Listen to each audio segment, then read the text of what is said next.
এবার সাবার জাতীয় স্মৃতিসৌধে অভিনয় করে ইতিহাস গড়লেন মেগাস্টার শাকিব খান। সোলজার সিনেমার শুটিং পর্ব অনুষ্ঠিত হয়ে গেল সাভারে।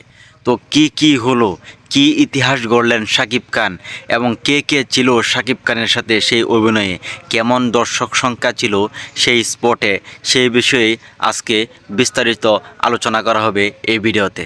আপনাদের সাথে আছি আমি মনির। যারা সাকিবিয়ান বন্ধুরা আছেন তারা অবশ্যই ভিডিওটাতে লাইক দিয়ে আমার সাথেই থাকবেন। তো ভাই, আজকে সাভার জাতীয় স্মৃতিসৌধে শাকিব খানের সোলজার মুভির একটা অংশের শুটিং চলতেছিল। সেই জায়গায় হাজার হাজার মানুষ কিন্তু ভাই উপস্থিত হয়েছে, শুধুমাত্র একমাত্র মেগাস্টারকে এক নজর দেখার জন্য। অন্যান্য নায়কের শুটিং করার জন্য যেখানে টাকা দিয়ে মানুষ পাওয়া যায় না, সেখানে শাকিব খানের শুটিংয়ে জনসংখ্যা একদম মনে করেন রাজনৈতিক সমাবেশে যতটুকু হয় তার থেকেও কিন্তু বেশি হয়ে যায় ভাই। এটা আপনারা দেখতে পাচ্ছেন, এটা আমার মুখের কথা না, এটা আপনারা ভিডিওতেই দেখতে পারবেন। হাজার হাজার মানুষ কিন্তু শাকিব খানকে এক নজর দেখার জন্য কিন্তু এই জায়গায় চলে আসছিল। এটা একটা ইতিহাস।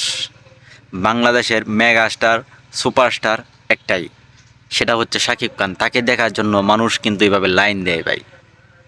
হাজার হাজার মানুষ কিন্তু সাভারে উপস্থিত হয়েছিল শুধুমাত্র শাকিব খানকে দেখার জন্য। আর এটা কিন্তু সিনেমার যারা কলা কৌশলী তাদের জন্য কিন্তু একটা খুব ভালো একটা দিক।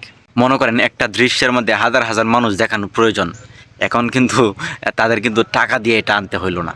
তারা কিন্তু হাজার হাজার জনসংখ্যা এই জায়গায় পায়ে গেছে, তাদেরকে দিয়ে কিন্তু শুটিংটা শুরু করে লাইছে। আর এই জায়গায় শাকিব খানের লুক ছিল ভাই অমায়িক।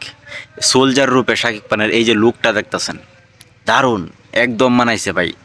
কিন্তু ভাই এই জায়গায় আমার একটা ডাউট আছে, কারণ একজন সোলজার মানে সেনাবাহিনীর একজন সদস্যর মাথার চুলগুলা কি একটু ছোটো হওয়া উচিত ছিল কি না, এই বিষয়টা একটু ডাউট থাকতে পারে। এছাড়া আপনারা যা দেখবেন ভাই, শাকিব খানের পুরাই ভাই মানে কি বলবো ভাই, বলিউডের হিরো। তো সোলজার সিনেমার আরেকটা চমক হচ্ছে তানজিন তিশা।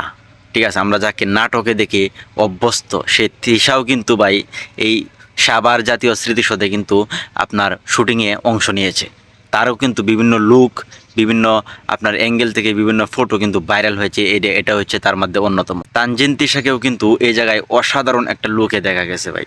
হয়তো সে সম্ভবত রিপোর্টিং করবে, মানে এই ছবিতে একজন রিপোর্টার হিসেবে তানজিন তিশাকে দেখা যেতে পারে। যাই হোক, তানজিন তিশার বড় স্পেলে কোনো সিনেমা এটা। এর আগেও তিনি শরীফুল রাজের সাথে একটা সিনেমা করছেন, কিন্তু মেগাস্টারের সাথে অভিনয় করা, মেগাস্টারের সাথে সুযোগ পাওয়া, সেটা আসলেই একটা ভাগ্যের ব্যাপার হতে পারে। তো সাকিবিয়ান বন্ধু যারা আছো, তোমরা যারা যারা শাকিব খানকে ভালোবাসো, অবশ্যই তোমরা আমার এই ভিডিওটাতে একটা লাইক করবা, একটা কমেন্ট করবা।